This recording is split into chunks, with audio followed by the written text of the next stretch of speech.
Parliament ఎన్నికలకు Telangana Congress సిద్ధమవుతోంది. నియోజకవర్గాల పర్యటనలకు సీఎం రేవంత్ రెడ్డి షెడ్యూల్ ఖరారైంది. పార్లమెంట్ ఎన్నికలే లక్ష్యంగా పీసీసీ విస్తృత స్థాయి సమావేశం జరిగింది. త్వరలోనే నామినేటెడ్ పోస్టులు భర్తీ చేస్తామని సీఎం స్పష్టం చేశారు. అసెంబ్లీ ఎన్నికల గెలుపు జోష్లో ఉన్న తెలంగాణ కాంగ్రెస్ ఇక లోక్సభ ఎన్నికలపై గురిపెట్టింది. గాంధీ భవన్లో పార్టీ ముఖ్య నాయకులతో పీసీసీ విస్తృత స్థాయి సమావేశం జరిగింది.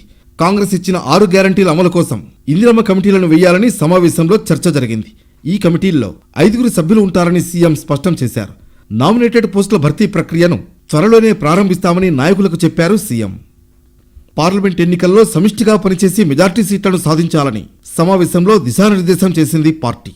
ఈ నెల 8, 9 తేదీల్లో పార్లమెంట్ నియోజకవర్గాల వారీగా ముఖ్య నాయకులతో సీఎం రేవంత్ సమావేశం నిర్వహిస్తారు.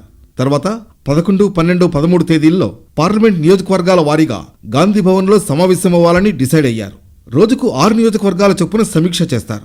ఈ నెల 14 నుంచి 4 రోజుల పాటు దావోస్ పెట్టుబడుల సదస్సుకు వెళతారు సీఎం రేవంత్, మంత్రి శ్రీధర్ బాబు. ఈ నెల 20 నుంచి నియోజకవర్గాల క్షేత్రస్థాయి పర్యటనలు చేస్తారు సీఎం రేవంత్. ఇప్పటి వరకు ప్రభుత్వం అధికార యంత్రాంగాన్ని సెట్ చేసే పనిలో ఉన్నామని, ఇకపై రాజకీయాలు మొదలు పెడతా అన్నారు సీఎం రేవంత్. లోక్సభ ఎన్నికల్లో తెలంగాణ నుంచి సోనియా గాంధీ పోటీ చేయాలని కోరుతూ ఏకగ్రీవ తీర్మానం చేసింది పార్టీ. మరోవైపు బీఆర్ఎస్ పై సీఎం రేవంత్ విమర్శలు గుప్పించారు. బొక్కబోర్లాపడి బొక్కలు విరిగినా బీఆర్ఎస్ కు బుద్ధి రాలేదన్న రేవంత్ నెల రోజులు గడవక ముందే కాంగ్రెస్ హామీలపై పుస్తకాలు విడుదల చేస్తున్నారని విమర్శించారు.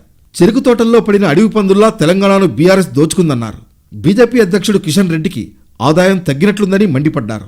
అందుకే కిషన్ రెడ్డి కాళేశ్వరంపై సీబీఐ ఎంక్వైరీ కోరుతున్నారని ఆరోపించారు. మొత్తానికి పార్లమెంట్ ఎన్నికల్లో 17 సీట్లు గెలిచేలా యాక్షన్ ప్లాన్ సిద్ధం చేస్తోంది కాంగ్రెస్. అందుకు సీఎం రేవంత్తో పాటు కీలక నాయకులు త్వరలోనే క్షేత్రస్థాయిలో పర్యటనకు వెళ్లాలని పార్టీ నిర్ణయించింది.